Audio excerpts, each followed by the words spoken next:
morning. Would you please rise in body or in spirit and join us in singing hymn 391, Voice Still and Small, 391.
Good morning again. Welcome to the First Unitarian Universalist Congregation of Ann Arbor. I'm Reverend Theresa Rohlck, a minister of Pastoral Care. Take a moment and look around at who is in this space with you and wish each other Happy New Year and wave to that camera back there, to those in this space virtually. And you at home, wave to us.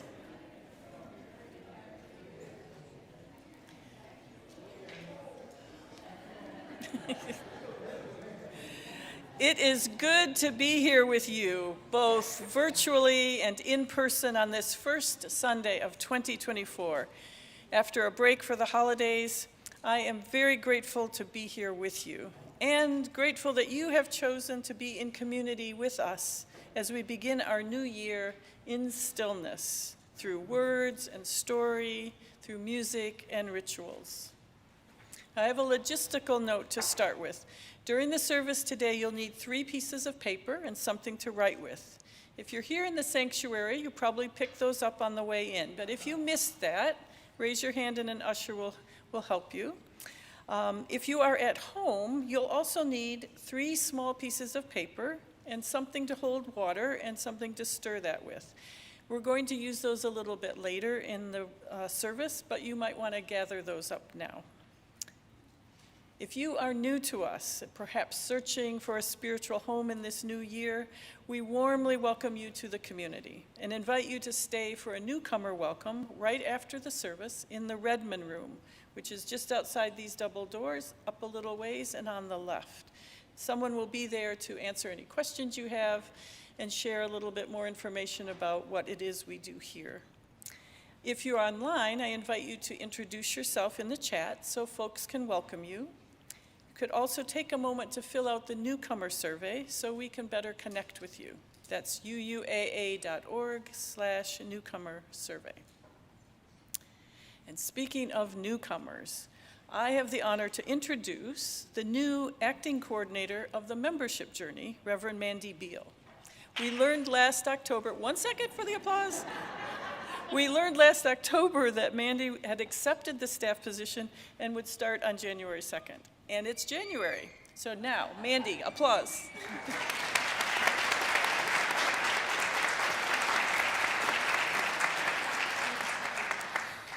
Good morning, everybody.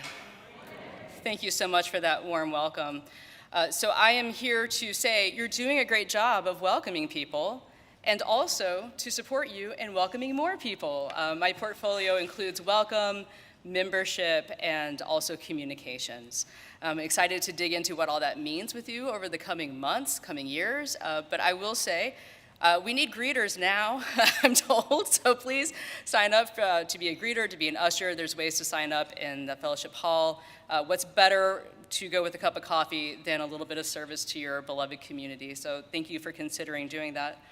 I also want to introduce my family, who are a big part of my life and will hopefully be a big part of yours as well. This is my spouse, Jesse Veal, pronouns they and them.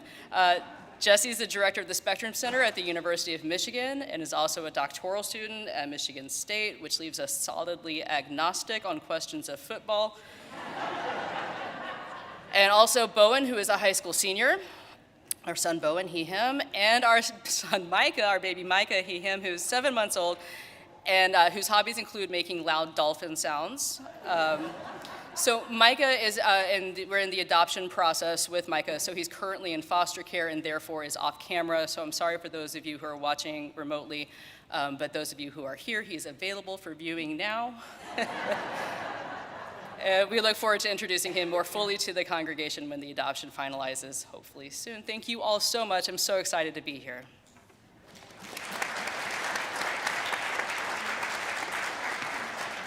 Thank you, Mandy.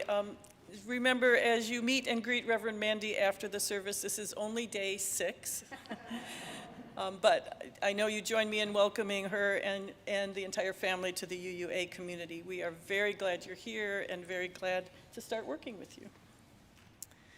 So now, let us begin in stillness.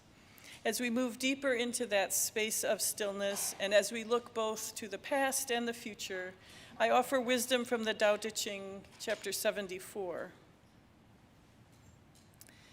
If you realize that all things change, there is nothing you will try to hold on to. If you aren't afraid of dying, there is nothing you can't achieve. Trying to control the future is like trying to take the master carpenter's place. When you handle the master carpenter's tools, chances are that you'll cut yourself. We are gathered in community. We are gathered for worship.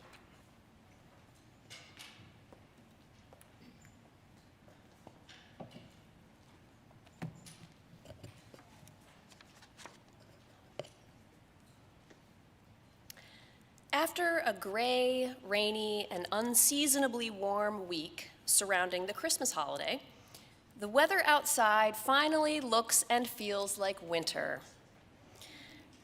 Good or bad? Early January can bring with it a sense of heaviness and melancholy as we leave behind the joy-filled festivals and celebrations of December and look ahead to a long, cold stretch of winter. But January also offers us an opportunity to rest and reflect, to bask in stillness, and to notice the light slowly make its way back to us. As Margaret Rankle writes in The Comfort of Crows, everything that waits is also preparing itself to move. Let us prepare to welcome the new year in the warmth and flickering light of our chalice, by lifting up what it represents, a symbol of Unitarian Universalist faith that connects us with other UUs around the world and connects all of us present at home and in the sanctuary. This morning, I would like to invite Reverend Mandy to light our chalice.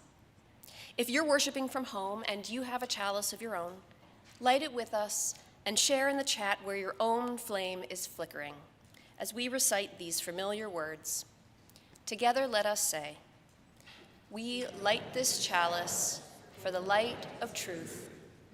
We light this chalice for the warmth of love. We light this chalice for the energy of action.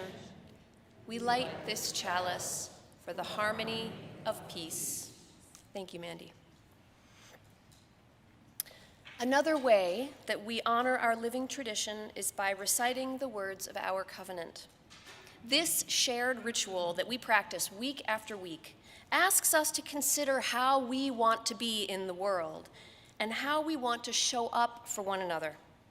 As Unitarian Universalists, we respect each individual's spiritual journey while also committing to building beloved community together. Perhaps you've memorized these words, or perhaps you're hearing them for the first time today. Either way, I invite you to rise in body or spirit and join me in speaking our covenant. Together, let us say, the spirit of this church is love, and service is its law. This is our covenant with each other, to dwell together in peace, to search for truth in love, and to help one another. Please remain standing as we join voices in our song of aspiration, which you can find inside the front cover of the gray hymnal and on the screen. Let us sing together.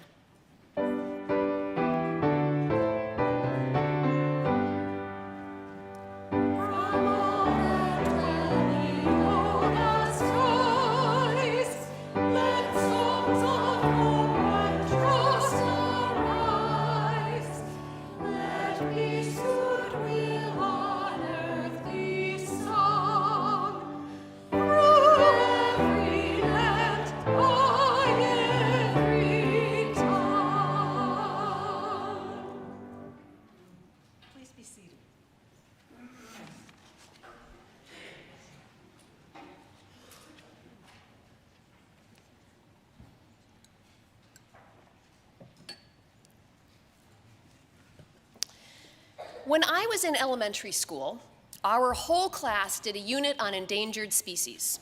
Each of us had to choose an animal for a research project, and I chose the gray wolf. When I think of the wolf, my mind is flooded with words like grand, fierce, graceful, dangerous, and wild. There is something dreamlike about a wolf, the magic and majesty of a creature that sits stoically atop a mountain and howls at the moon. The wolf has an important place in the mythology of many cultures, but I want to highlight how the indigenous Ojibwe people honor the species in their lore. Retired University of Minnesota professor P. Dennis Jones calls the Ojibwe wolf union, quote, a spiritual relationship, a brotherhood. In our area, this sacred relationship is alive and well. The wolf is still instructing us if we listen. The spirit of the wolf travels with the wind. That's where you can find him. And the spirit of the wolf is still consulted in ceremonies. It's where you ask for direction in your life, end quote. In our story for all ages this morning, we meet a young girl named Moon, who's caught up in the crowded to-do list of her daily life. She seeks another way and stumbles upon a pack of wolves that teach her valuable lessons about wonder, stillness, and finding balance in a busy world. Moon, written and illustrated by Allison Oliver.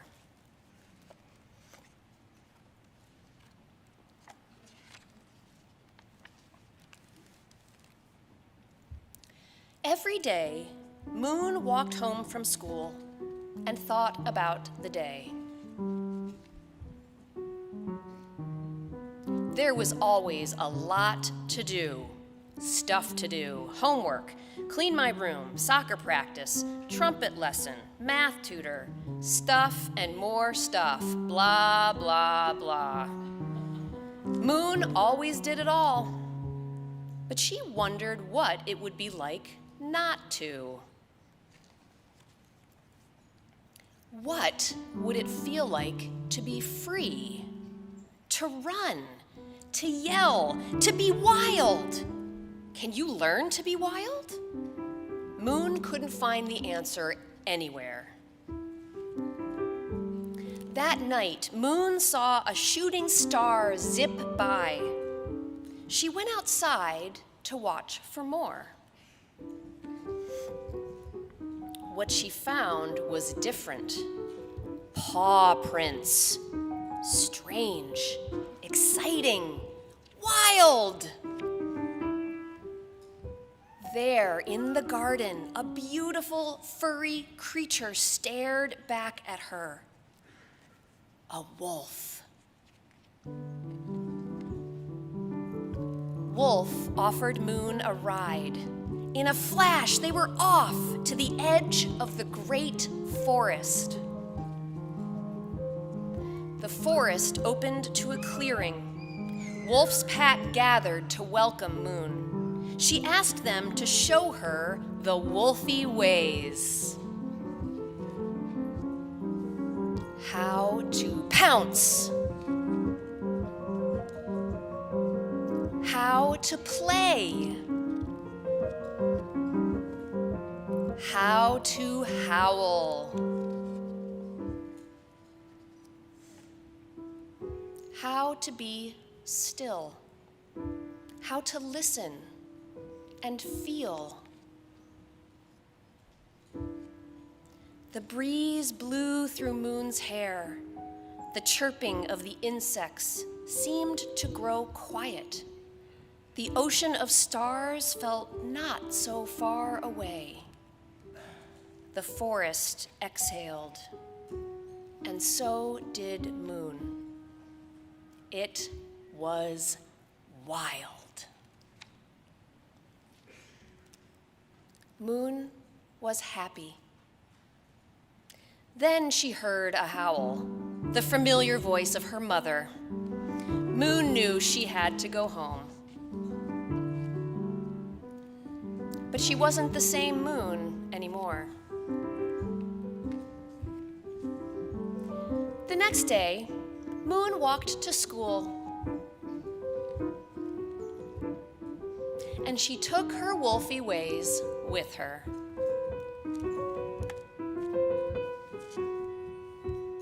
The end.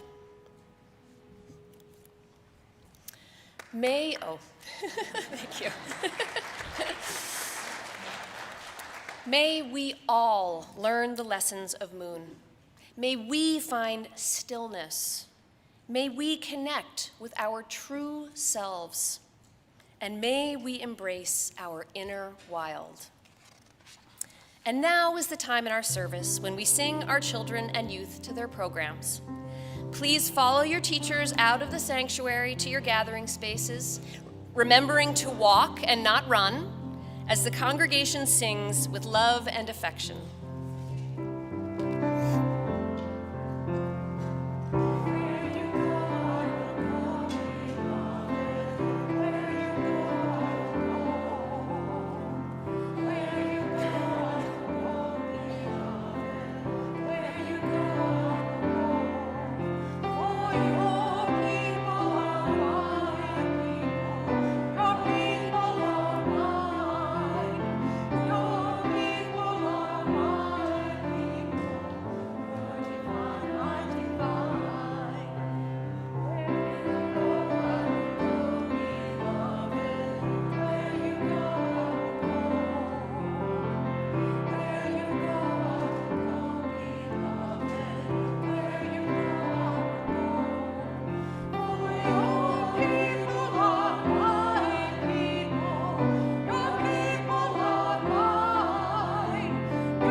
Rituals sustain us. They are charged with meaning and strengthen our sense of community and purpose. Just as our church year unfolds in a series of annual rituals, so too do our services offer up ritualized moments. Our weekly offering is one such, a mindful practice calling us to reflect upon the gifts we receive and the gifts we give. Once a month, we deepen the meaning of this practice by sharing our collection with a local group doing good work right here in our community. For this, our first shared collection of 2024, we are pleased and honored to partner with Habitat for Humanity of Huron Valley, with whom we have built a strong connection over the years.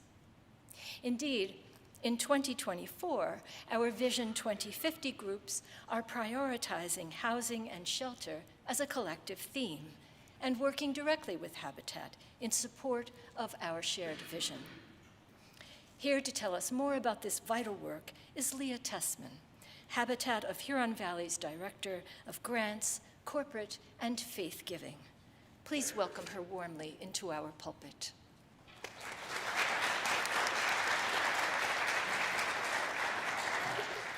Hello, everyone. Thank you so much for having me today.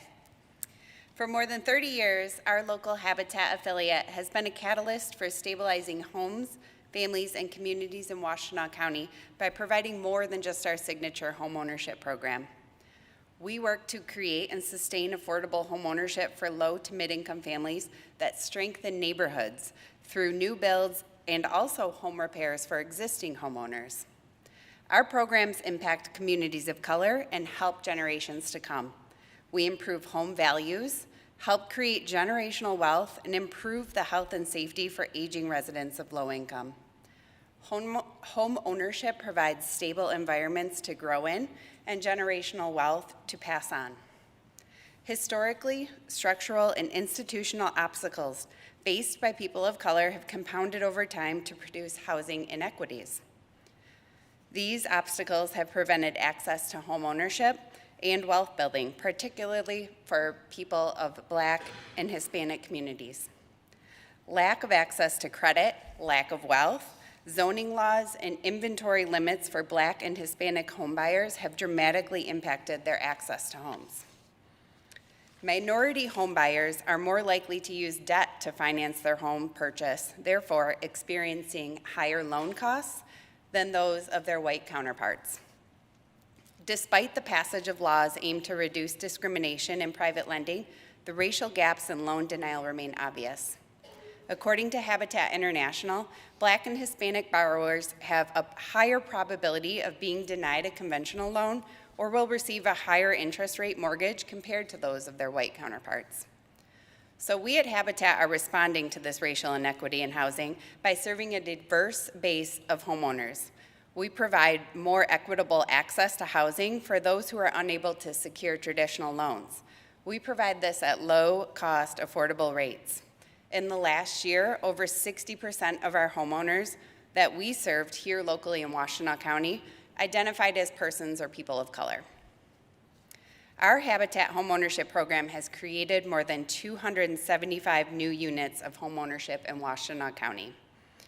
With the help of volunteers who donate more than 1,500 hours on each house and donors who help us cover the costs of those renovations, Habitat provides newly renovated energy-efficient homes to families of low income and who qualify for our program.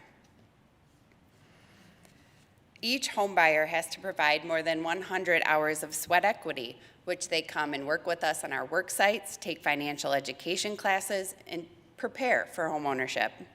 This year, we'll welcome 6 new families to homes. In addition to our home ownership program, we provide critical repairs and energy-saving measures for existing homeowners of low income through our home improvement program. We provide hundreds of critical repairs to folks in Washtenaw County each year. Through this program, we also help older adults with our aging in place modifications and safety measures to help them remain in their home with access to their community. Repairs that keep their homes safe and lower their utility bills. Such modifications include accessibility ramps, barrier-free showers, bathroom modifications, handrail installments, and many other health-benefiting features. In the last year, UUAA has helped us develop our Healthy Homes initiative to promote the sustainable, energy-efficient, and environmental improvements that we are doing through these repairs.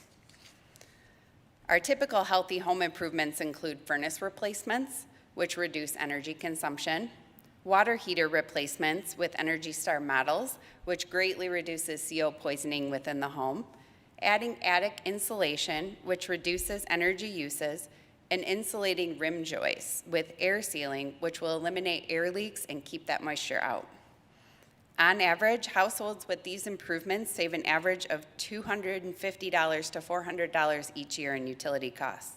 Additionally, greenhouse gases are reduced by over 1 metric ton per household. That is equivalent to 8,000 miles driven by a car in a year.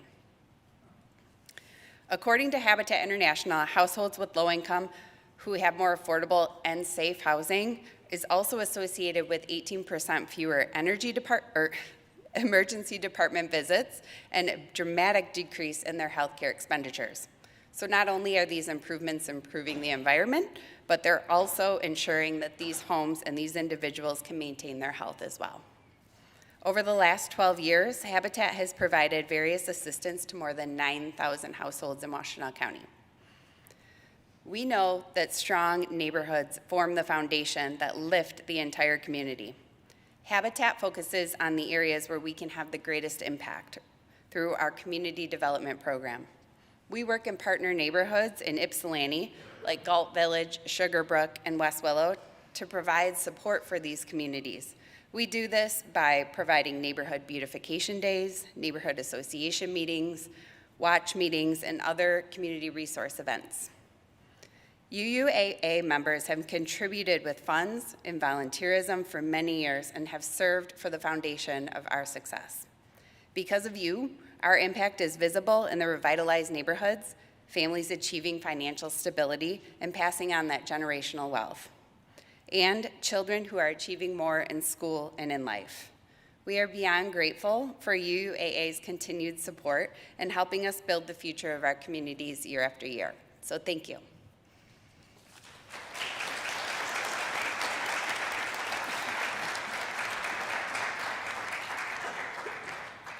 Thank you, Leah. It is an honor to partner with you. There are a number of ways to give to this important work. For digital options, you may text UUAA to 73256 or visit uuaa.org/giving and select Share the Collection for the fund. Or you may drop cash or checks into the baskets. Today, we share our collection in support of a shared vision, a ritual act that binds us together in love and care and hope. Please consider giving as generously as you are able. Thank you for your gifts. I invite the ushers to please come forward as this morning's offering is gratefully given and received.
Thank you, Allison.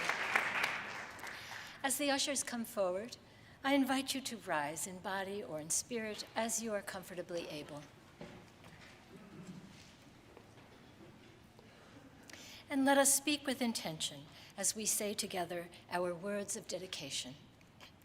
To the work of this congregation, which is weaving a tapestry of love and action, we dedicate our lives and these our offerings. Thank you. You may be seated.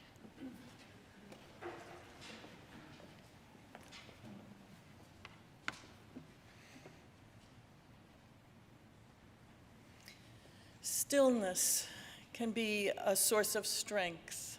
It can be a source of calm. If we can learn to be in stillness, even for small amounts of time, we can experience some respite, a sense of renewal, of being restored physically, emotionally, and spiritually. In our Time for All Ages, we saw one of the wild things the wolves showed Moon was to sit in stillness, where she could listen and feel. And she felt happy experiencing the balance between the wildness of doing and the wildness of being. Our daily lives are also full of the wildness of doing, especially after the holidays and after a long break from school. There's celebrations, family, travel. There is so much to do. And winter, for us here in the Northern Hemisphere, with longer nights and colder weather, and finally, a very small blanket of snow, that invites the wildness of just being.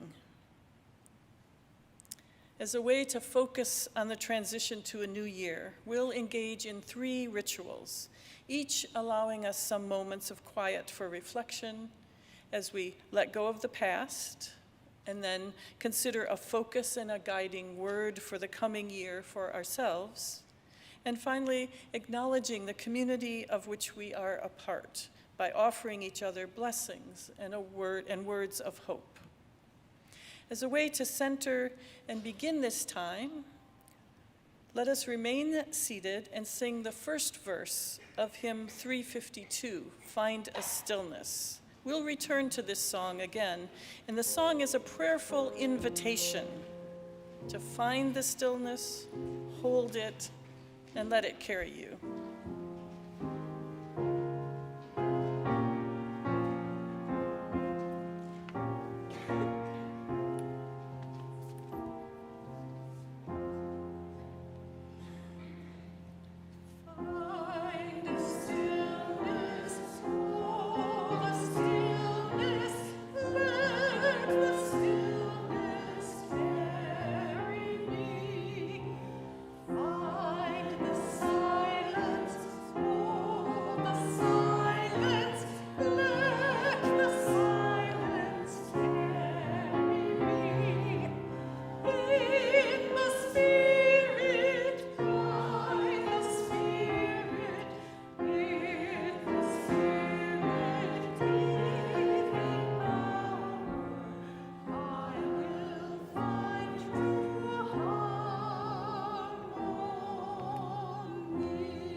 So for our first ritual, if you are joining us from home, please use any piece of paper you have, the thinner the better for this ritual. Have something to write with and a small cup or bowl of water. For those in the sanctuary, we begin with the white piece of paper. This is dissolving paper, so please be sure to use this white piece of paper. Right now, the new year is calling us forward, filled with mystery and possibility. But even as we turn toward that potential, we must also take a final look back at the past year and decide what will we hold on to and what will we let go of. Think about what you would like to let go of from the past year. What do you want to release? Maybe it's a bad memory, a mistake, a limiting belief, an unsuccessful relationship. What's holding you back? What's getting in the way of you living as fully as you'd like to. So take some time now to write a word or a phrase or a sentence or even draw a picture on the white paper. Nobody will see it except you. For those of you at home, when you're ready, please say silently or out loud, "I let go," and drop the paper in the water you have nearby. Stir it around, watch it dissolve. If you don't have water nearby, that's okay. You can tear it up or you could even burn it if you can do that safely. Please, all of you, take your time with this. For those of you in the sanctuary, in a moment after the music starts, I invite you to come up to the bowls. Take a moment, and if you wish, breathe out the words, "I let go." You can do that inside or say them out loud. It's up to you. So there's no need to rush. Please allow space for those ahead of you at the table to finish before you approach. If it's not easy for you to move to the front, let us know. Raise your hand. We have a small bowl of water we can bring to you. So take a moment, think, and write.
If the past year held joy and growth for you, may that sweetness continue to bless you. If the past year held pain and bitterness, may you feel your burdens lifted. May each of us move forward into the new year feeling lighter, feeling peaceful, feeling whole. May we find true harmony. Blessed be. And again, remaining seated, let's sing verse 2 now of hymn 352, Find a Stillness. Verse 2.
Together, we have engaged in a ritual of letting go, of releasing past emotions and memories we no longer need to carry with us.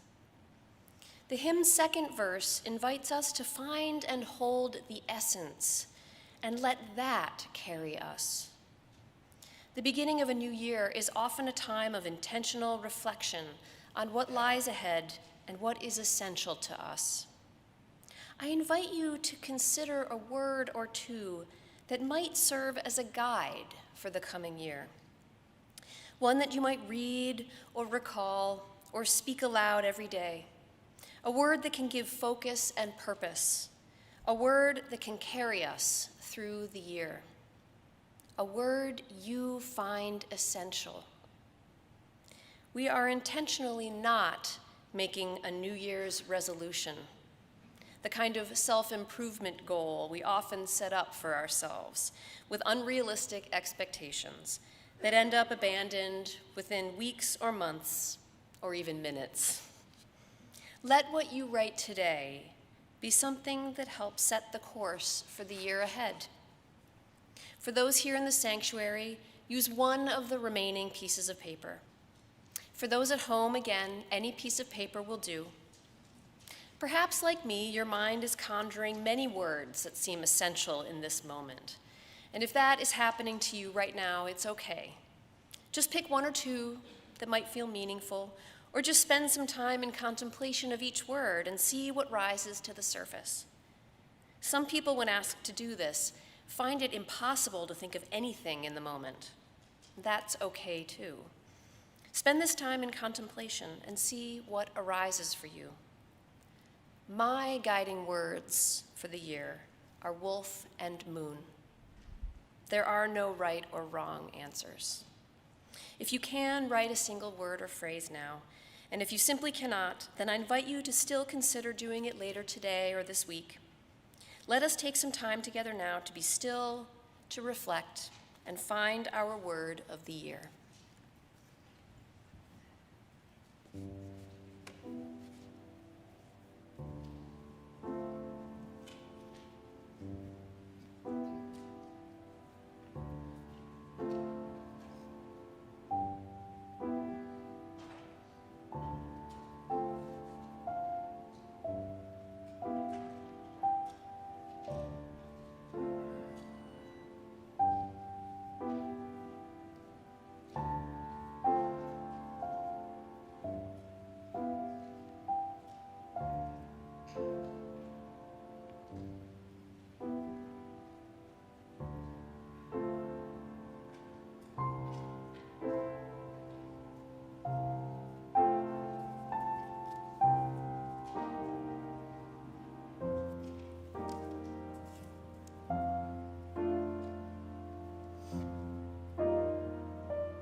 When you are finished, you can fold your paper and set it aside.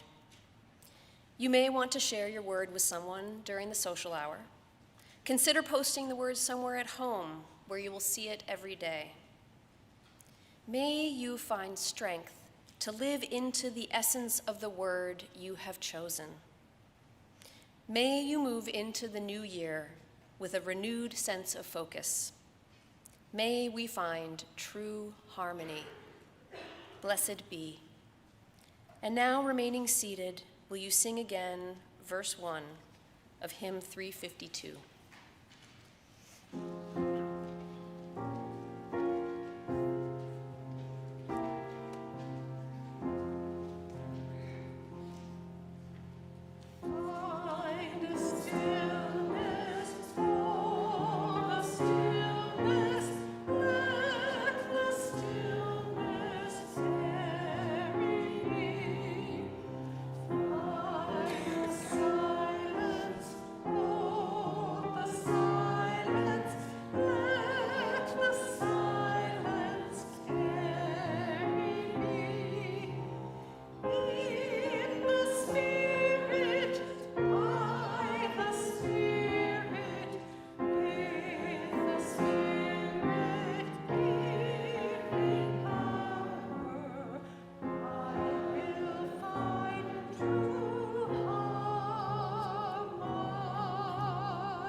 Now that we have released what no longer serves us and have come up with a focus for the coming year, it's time to share a blessing or words of hope with others.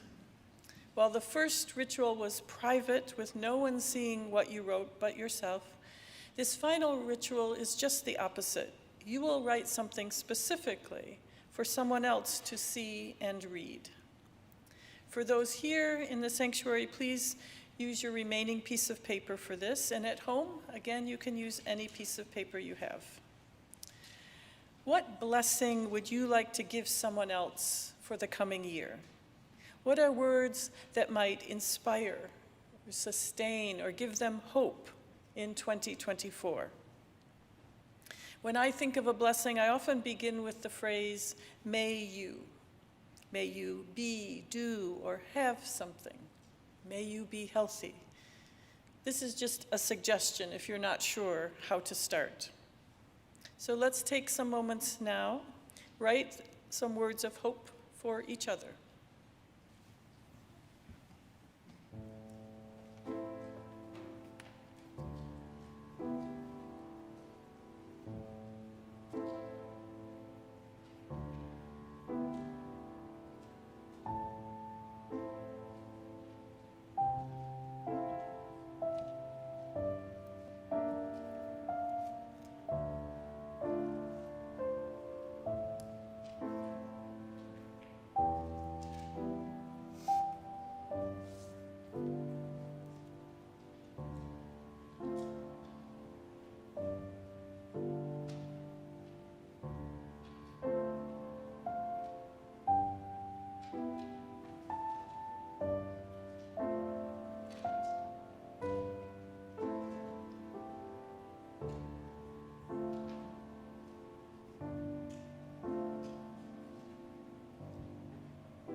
As you finish writing, fold up the paper, and I invite the ushers to come forward and collect the papers now. The paper with your blessing for the new year for someone else. For those at home, consider sharing what you have written in the chat for someone else online to receive while the papers are being collected.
The baskets will be placed on the table just outside the sanctuary doors. I invite you to pick up one piece of paper on your way out, maybe take a quick check to be sure it isn't your own, and carry that blessing home with you.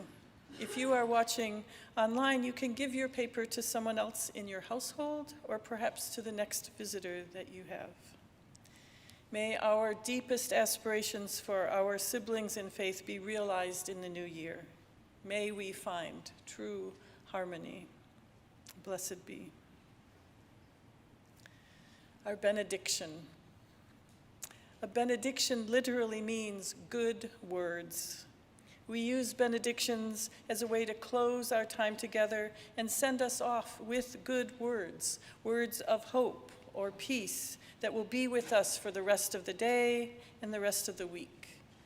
The minister usually has the honor of offering these good words to the people. But today, I'd like all of us to offer the benediction to each other through the words of hymn 83, Winds Be Still. So would you rise in body or in spirit and join in hymn 83, sing these words as a benediction.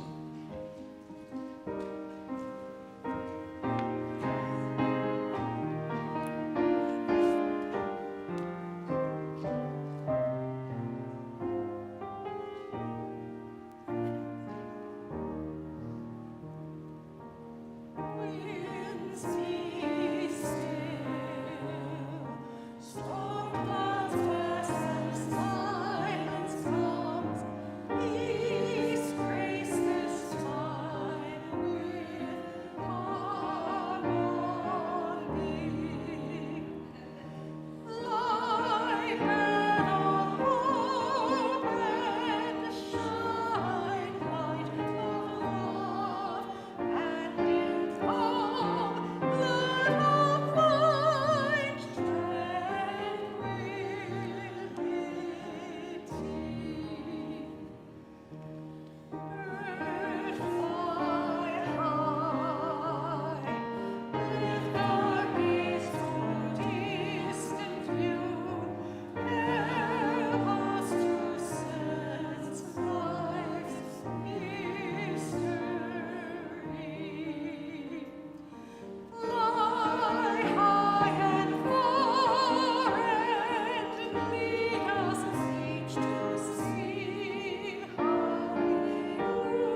we extinguish our chalice, but not the light that brings clarity to our lives as we begin this new year with hope, as we begin this new year with love.